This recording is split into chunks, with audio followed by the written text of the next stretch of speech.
দর্শক আমন্ত্রণ আজকে চট্টগ্রামে শুরুতেই জানাবো শিরোনামগুলো। তারেক রহমানের প্রত্যাবর্তন ঘিরে উচ্ছ্বসিত তৃণমূল। সংবর্ধনা অনুষ্ঠানে যোগ দিতে দলে দলে আসছেন ঢাকায়। প্রতিটি ট্রেন ও বাসে নেতাকর্মীদের ভিড়। শুধু জাতীয়তাবাদী পরিবার না, সারা বাংলাদেশ আনন্দিত। সবাই আজ ঢাকার মুখী। সকল নেতাকর্মী উৎসাহ উদ্দীপনা নিয়ে সবাই ঢাকার উদ্দেশ্যে রওনা হচ্ছে। দুদকের অভিযানেও পাল্টায়নি সিডিএর চিত্র। প্রতিষ্ঠানটিতে অনিয়মে যেন নিয়ম। কর্মকর্তাদের বিরুদ্ধে অসহযোগিতার অভিযোগ। চট্টগ্রাম বন্দরে 1 বছরে রেকর্ড পরিমাণ কন্টেইনার, কার্গো ও জাহাজ হ্যান্ডলিং। প্রযুক্তিগত উন্নয়ন ও আধুনিকায়নে সুফল বলছে কর্তৃপক্ষ। পেমেন্ট সিস্টেম ডিজিটালাইজড হয়েছে, আমাদের গেট পাস সিস্টেমটা এখন ই গেট পাস হয়ে গেছে। সব দিক দিয়ে একটা স্পিডি কাজ চলছে।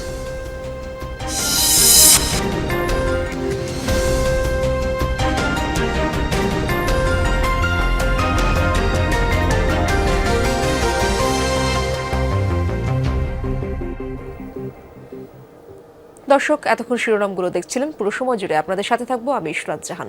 এবার বিস্তারিত খবর জানাবো। বিএনপির ভারপ্রাপ্ত চেয়ারম্যান তারেক রহমানের স্বদেশ প্রত্যাবর্তন ঘিরে উচ্ছ্বসিত নেতাকর্মীরা। আনন্দ উচ্ছ্বাসের ঢেউ ছড়িয়ে পড়েছে চট্টগ্রামেও। স্বদেশ প্রত্যাবর্তনের সাক্ষী হতে চট্টগ্রাম থেকে ট্রেনে এবং বাসে দলে দলে ঢাকায় যাচ্ছেন নেতাকর্মীরা। প্রতিটি ট্রেনে এবং দূরপাল্লার বাসে দেখা গেছে নেতাকর্মীদের ভিড়। চট্টগ্রাম রেলওয়ে স্টেশনের চিত্র এটি। তারেক রহমানের স্বদেশ প্রত্যাবর্তনের সাক্ষী হতে ঢাকাগামী ট্রেনের অপেক্ষায় বিএনপি ও অঙ্গ সংগঠনের নেতাকর্মী ও সমর্থকরা। সবার মধ্যেই আনন্দ উচ্ছ্বাস। লক্ষ লক্ষ নেতাকর্মী যাচ্ছে আজকে আমাদের প্রিয় নেতা জনাব তারেক রহমানকে বরণ করে নেওয়ার জন্য। শুধু জাতীয়তাবাদী পরিবার না, সারা বাংলাদেশ আনন্দিত। সবাই আজ ঢাকার মুখী। তৃণমূল পর্যায় থেকে সকল নেতাকর্মী উৎসাহ উদ্দীপনা নিয়ে সবাই ঢাকার উদ্দেশ্যে রওনা হচ্ছে। তারেক রহমান সাহেবকে যে দীর্ঘ 17 বছর পর একটুখানি দেখার জন্য যে চট্টগ্রাম থেকে অজের আগ্রহ নিয়ে যাচ্ছি। চট্টগ্রাম থেকে ঢাকা যাওয়ার জন্য গত দুদিন ধরে যুবদল, ছাত্রদল, স্বেচ্ছাসেবক দল, তাঁতি দল ও মহিলা দলের কয়েক হাজার নেতাকর্মীর মধ্যে ট্রেন এবং বাসের টিকিট বিতরণ করেছেন নগর বিএনপির সদস্য সচিব নাজিমুর রহমান। চট্টগ্রাম মহানগর, উত্তর জেলা ও দক্ষিণ জেলা থেকে লাখের বেশি নেতাকর্মী ঢাকায় যাচ্ছেন বলে জানান তিনি। ট্রেনের মধ্যে যারা যাচ্ছেন প্রায় সবাই আমাদের দলীয় নেতাকর্মী। বিভিন্নভাবে তারা টিকিট কেটেছেন, আমরা নিজেরাও তাদের ব্যবস্থা করেছি। সুতরাং আমরা মনে করি আগামী দিনে একটি ঐতিহাসিক জনসমাগম হবে। দিনভর চট্টগ্রাম থেকে বিভিন্ন ট্রেনে তো বটেই, সন্ধ্যা 7:30টায় কক্সবাজার থেকে ঢাকাগামী ট্রেনে এবং রাত 11:30টায় চট্টগ্রাম থেকে ঢাকাগামী ট্রেনে করেও যাচ্ছেন নেতাকর্মীরা। চট্টগ্রাম মহানগর বিএনপি এবং মেয়র সাহেবের পক্ষ থেকে একটা আবেদন করেছিল স্পেশাল ট্রেনের। তো আমাদের একটি স্পেশাল ট্রেন দেওয়া হয়েছে, তার 10টা কম্পার্টমেন্ট যাবে কক্সবাজার টু ঢাকা। সেই ট্রেনের সাথে আরও 8টা এক্সট্রা বগি চট্টগ্রাম সংযুক্ত হবে। রাতে তুলনায় ওনাদের জন্য 5টা বগি ওনারা রিজার্ভ চেয়েছে, সেগুলো ফুল পেমেন্টে আপ অ্যান্ড ডাউন যাবে আজকে রাতে তুলনায় এবং আগামী রাতে তুলনায় ঢাকা থেকে ব্যাক করবে। নেতাকর্মীদের যাতায়াতের সুবিধার্থে ট্রেনের পাশাপাশি দলের পক্ষ থেকে ভাড়া করা হয়েছে অনেক বাস ও মাইক্রোবাস। ব্যক্তিগত উদ্যোগেও যাচ্ছেন অনেকে। পাশাপাশি বিএনপির ভারপ্রাপ্ত চেয়ারম্যানের স্বদেশ প্রত্যাবর্তনকে স্বাগত জানিয়ে চলছে বিভিন্ন কর্মসূচি। নগরীর কাজীর দেউরি থেকে যুবদলের বের করা মিছিল বিভিন্ন সড়ক প্রদক্ষিণ করে। নগর যুবদলের সাবেক সাধারণ সম্পাদক এরশাদ হোসেনের নেতৃত্বে নেতাকর্মীরা এতে অংশ নেন। দুবাতিমে শাহাদাত, যমুনা নিউজ, চট্টগ্রাম। কক্সবাজার থেকে বিএনপি নেতাকর্মীদের নিয়ে ঢাকার উদ্দেশ্যে রওনা করবে বিশেষ ট্রেন। এই বিষয়ে আরো জানার চেষ্টা করব। আমার সহকর্মী এহসানুল কুতুবী সেই খবরগুলো রাখছেন। এহসান, জানাবেন ট্রেন কখন নাগাদ ঢাকার উদ্দেশ্যে ছেড়ে যেতে পারে এবং নেতাকর্মীরা কি বলছেন, তারা কতটা উচ্ছ্বসিত? ইশরাত, দীর্ঘ প্রতীক্ষার অবসান ঘটে তাদের দলের ভারপ্রাপ্ত চেয়ারম্যান দেশে আসছেন। এই জন্য কিন্তু তৃণমূলের নেতাকর্মীরা বেশ উচ্ছ্বাসিত, আনন্দিত। এবং আমরা দেখছি গত 1 সপ্তাহ আগে থেকেই কক্সবাজারের বিভিন্ন উপজেলা থেকে নেতাকর্মীরা কিন্তু কক্সবাজার ছেড়েছেন অনেকেই। এবং আজকে 7:45 4টের দিকে আর একটা ট্রেন এখান থেকে ঢাকার উদ্দেশ্যে রওনা হবেন, স্পেশাল ট্রেন। এবং এরপরে হচ্ছে সেই ট্রেনে করে কিন্তু নেতাকর্মীরা ঢাকার উদ্দেশ্যে রওনা হবেন এবং প্রায় 5 শতাধিক নেতাকর্মী এই ট্রেনে থাকবেন। এবং এর আগেও আমরা দেখেছি বাস, বিভিন্ন বাসে এবং ব্যক্তিগত গাড়িতে করে কেউ বিমানে যেভাবে পেরেছে তারা দলে দলে ঢাকার উদ্দেশ্যে রওনা হয়েছে। এবং প্রায় কক্সবাজারের তাদের তথ্য মতে 20,000-এর অধিক নেতাকর্মী ঢাকার যে ঐতিহাসিক একটি দিনের অপেক্ষায় তারা ছিলেন, সেই তারেক রহমানের অপেক্ষায় যে তারা ছিলেন সেটির জন্য তারা ইতিহাসের সাক্ষী হওয়ার জন্য মূলত তারা ঢাকার উদ্দেশ্যে রওনা হয়েছেন এবং অনেকে আজকে হবেন। এবং আপনাকে বলতে চাই তাদের বক্তব্য একটাই, তারা বলছে যে আগামী ফেব্রুয়ারিতে যে নির্বাচন, সেই নির্বাচন উপলক্ষে তারেক রহমানের একটি নির্দেশনা তারা পাবেন এবং নতুন উদ্যমে তারা যে এতদিন তারেক রহমানের অপেক্ষায় ছিলেন, তাদের মাঝে যে শূন্যতা বিরাজ করছিল সেটি এখন পরিপূর্ণতা লাভ করতে যাচ্ছে। সেই জন্য তারা নতুন উদ্যমে ধানের শীষের পক্ষে তারা মাঠে নেমে প্রত্যেকটা ঘরে ঘরে ঘরে গিয়ে ধানের শীষের পক্ষে তারেক রহমান এবং খালেদা জিয়ার সালাম পৌঁছে দেওয়ার জন্য তারা নতুন উদ্যমে কাজ শুরু করবেন। ইশরাত, ধন্যবাদ আপনাকে এহসান। চট্টগ্রাম উন্নয়ন কর্তৃপক্ষ সিডিএ যেন দুর্নীতির আখড়া, পদে পদে অনিয়মে যেন নিয়ম। দুদকের একের পর এক অভিযানেও পাল্টাচ্ছে না চিত্র। ভবনের নকশা অনুমোদনের বিনিময়ে 3 কর্মকর্তার ঘুষ গ্রহণের অভিযোগ তদন্তে আজও অভিযান চালিয়েছে দুদক। এ সময় অভিযুক্ত কর্মকর্তাদের বিরুদ্ধে অসহযোগিতার অভিযোগ এনে ক্ষোভ প্রকাশ করেন তারা। চট্টগ্রাম উন্নয়ন কর্তৃপক্ষের কনফারেন্স রুমে দুদক টিমের দীর্ঘ অপেক্ষা, কিন্তু অভিযুক্ত সহকারী নগর পরিকল্পনাবিদ কামাল হোসেন অনুপস্থিত। এ নিয়ে ক্ষোভ প্রকাশ করেন দুদক কর্মকর্তারা।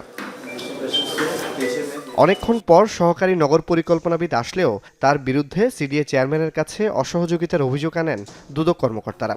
কোনো ধরনের অনিয়ম দুর্নীতি প্রশ্রয় দেওয়া হবে না বলে আশ্বস্ত করেন সিডিএ চেয়ারম্যান। এটা বেশ আগের ঘটনা, হয়তো আমি এখানে যোগদান করার অনেক আগের ঘটনা। তবে আমরা সিডিএর পক্ষ থেকে তাদেরকে সার্বিক সহযোগিতা করছি।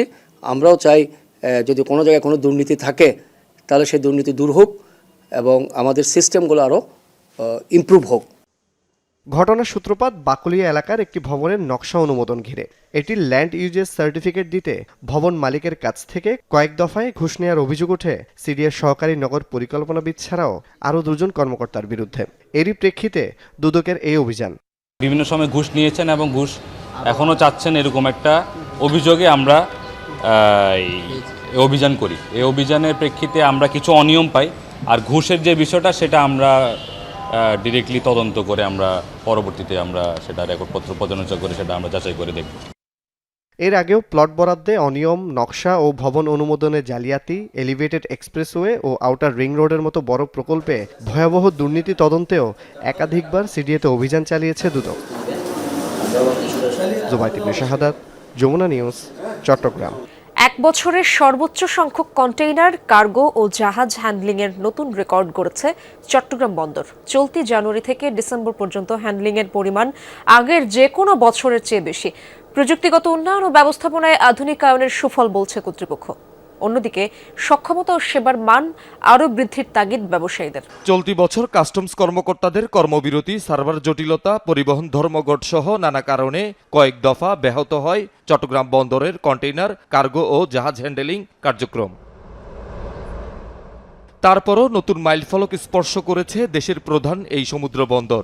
চলতি বছরের 23 ডিসেম্বর পর্যন্ত বন্দরে 33 লাখেরও বেশি কন্টেইনার এবং 13 কোটি টনেরও বেশি কার্গো পণ্য হ্যান্ডেলিং হয়েছে।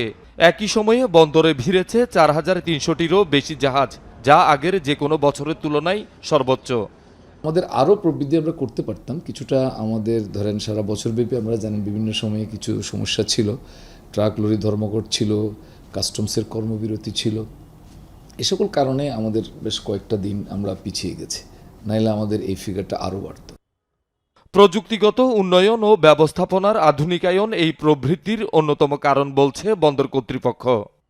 আমাদের যে টস সিস্টেম, সিটিএমএস সিস্টেম, এগুলো অনেক আধুনিকায়ন হয়েছে।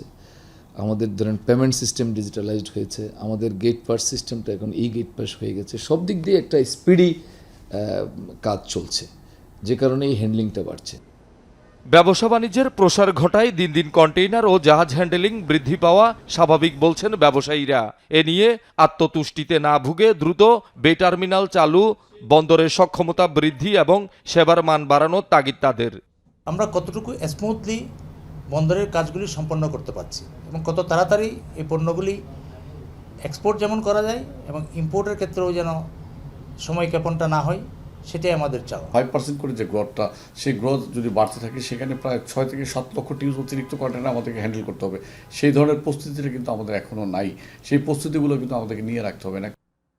চট্টগ্রাম বন্দরের পাশাপাশি 21টি বেসরকারি আইসিডিতেও বছর শেষ হওয়ার আগেই রেকর্ড সংখ্যক কন্টেইনার ও বাল্ক কার্গো হ্যান্ডেলিং হয়েছে। বছর শেষে রপ্তানিতে প্রায় 6.4% এবং আমদানিতে প্রায় 14% প্রবৃদ্ধির আশা সংশ্লিষ্টদের। শহীদুল সুমন, যমুনা নিউজ, চট্টগ্রাম। আসন্ন সংসদ নির্বাচন সামনে রেখে চট্টগ্রামে চলছে মনোনয়নপত্র সংগ্রহ কার্যক্রম। 16টি আসনের বিভিন্ন দলের প্রার্থীরা মনোনয়নপত্র নিচ্ছেন। আজও বিএনপি, জামায়াত, এনসিপি এবং স্বতন্ত্র প্রার্থীদের অনেকেই ফর্ম নিয়েছেন। কেউ নিজেরা যাচ্ছেন, কেউ পাঠাচ্ছেন প্রতিনিধি। সকালে জেলা প্রশাসক কার্যালয় থেকে চট্টগ্রাম 12 আসনের প্রার্থী সৈয়দ সাদাত আহমেদের পক্ষে মনোনয়নপত্র সংগ্রহ করেন পটিয়া উপজেলা বিএনপি নেতারা। আগামী 29 ডিসেম্বর সংগ্রহের শেষ দিন, ফলে বেড়েছে প্রার্থীদের আনাগোনা। রবীন্দ্র নজরুল লালন স্মরণে মনোজ্ঞ সঙ্গীতানুষ্ঠান হয়েছে বন্দরনগরী চট্টগ্রামে। থিয়েটার ইনস্টিটিউট মিলনায়তনে চট্টগ্রাম যন্ত্রশিল্পী সংস্থার এই আয়োজনে একই সাথে অনুষ্ঠিত হয় কৃতি শিক্ষার্থীদের সংবর্ধনা, নতুন কুড়ি শিল্পীদের সম্মাননা এবং অবিনশ্বর শিরোনামে অর্কেস্ট্রেশন পরিবেশনা। পরে রবীন্দ্র নজরুল ও লালন সঙ্গীত পরিবেশন করেন চট্টগ্রামের জনপ্রিয় শিল্পীরা। সুরের মূর্ছনায় মুগ্ধ হন দর্শক শ্রোতারা। সংগতি ছাড়া সঙ্গীত হয় না, সংগতি ছাড়া বিশ্ব ব্রহ্মাণ্ড চলতে পারে না, সংগতি ছাড়া প্রকৃতির অস্তিত্ব সম্ভব নয়। যে রবীন্দ্র, নজরুল এবং আমাদের বাউল, লালন, এই তিনজনের মধ্যে দিয়ে বাঙালি কিন্তু তার আত্মপরিচয় খুঁজে পায়। তাদের সৃষ্টি আমাদের মানবতা, সাম্য, প্রেম ও প্রতিবাদের শিক্ষা দেয়। এখন থেকে স্পাইসি ক্রিস্পি পটাটা, প্রাণ পটাটা, একটি স্বনির্ভর বিস্কুট। খ্রিস্ট ধর্মাবলম্বীদের সবচেয়ে বড় উৎসব বড়দিনের আয়োজন আগামীকাল। সেই আয়োজনের প্রস্তুতি জানার চেষ্টা করব। সহকর্মী রয়েছেন মামুনুর রশিদ অভি চট্টগ্রামে। অভি, জানাবেন চার্চগুলোয় বড়দিনের প্রস্তুতি আপনি কেমন দেখছেন? আপনি যেখানে রয়েছেন সেখানকার অবস্থা জানাবেন। এর সাথে এই মুহূর্তে আমি রয়েছি চট্টগ্রামের পাথরঘাটা যে গির্জা রয়েছে, এইখানটাতে রয়েছি। চট্টগ্রামে মূলত প্রতি বছর এখানটাতেই খ্রিস্টান ধর্ম অবলম্বী যারা আছেন তারা তাদের সবচেয়ে যে ধর্মীয় বড় উৎসব বড়দিন সেটি তারা পালন করে থাকেন এখানটায়। মূলত এই উৎসবকে ঘিরে এখানে দেখতে পাচ্ছেন একদম প্রতিটি দালানে, প্রতিটি জায়গায় বিভিন্ন রকমের বাতি জ্বালানো হয়েছে, একেবারে সাজ রব বলা যায়। এবং যীশুখ্রিস্ট যেখানে জন্ম নেয় অর্থাৎ গোয়ালঘর থেকে শুরু করে প্রতিটি জায়গাতে কিন্তু একদম বিভিন্নভাবে তারা বিভিন্ন ফুল দিয়ে, বিভিন্ন রঙের বাতি দিয়ে তারা সেগুলো সাজিয়েছেন। এবং যারা খ্রিস্টান ধর্মাবলম্বী আছেন তারাও বলছিলেন মূলত সকাল 8:30 থেকে তাদের যে প্রার্থনার মাধ্যমে এই আনুষ্ঠানিক অনুষ্ঠান শুরু হবে এবং আজকে রাত মূলত 9টার পরেই একটি প্রার্থনা করা হবে। মূলত তাদের দুটি প্রার্থনা করা হয়, একটি বাংলাতে, একটি ইংরেজিতে করা হয়। এবং যেই প্রার্থনাটা, মূল যে প্রার্থনা, সেটি কিন্তু আগামীকাল সকাল 8:30টায় সেখানে নগরীর একেবারে বিভিন্ন মানুষজন আসবেন, অর্থাৎ যারা বিশেষ করে খ্রিস্টান ধর্মাবলম্বী মানুষ তারা এখানে এসে তারা তাদের যে উৎসব এটি পালন করবেন। সবচেয়ে বেশি যে আকর্ষণ ক্রিসমাস ট্রি, এই বিষয়টা কিন্তু তাদের সবচেয়ে সুন্দর করে সাজানো হয়েছে। এবং তারা বলছিলেন যে আগামী দিনগুলো যাতে শান্তি, একেবারেই ধর্ম বর্ণ নির্বিশেষে সবাই যেন একসাথে বসবাস করতে পারে, সব অসুখ বা অশান্তি দূর করে আগামী দিন। যে অভি দেখছিলাম সেখানকার আয়োজন দেখাচ্ছিলেন আপনি, সেখানে সাজসজ্জা দেখছিলাম। ধন্যবাদ আপনাকে। দর্শক, এই ছিল আজকে চট্টগ্রামের আয়োজনে। এতক্ষণ যারা সঙ্গে ছিলেন সবাইকে ধন্যবাদ।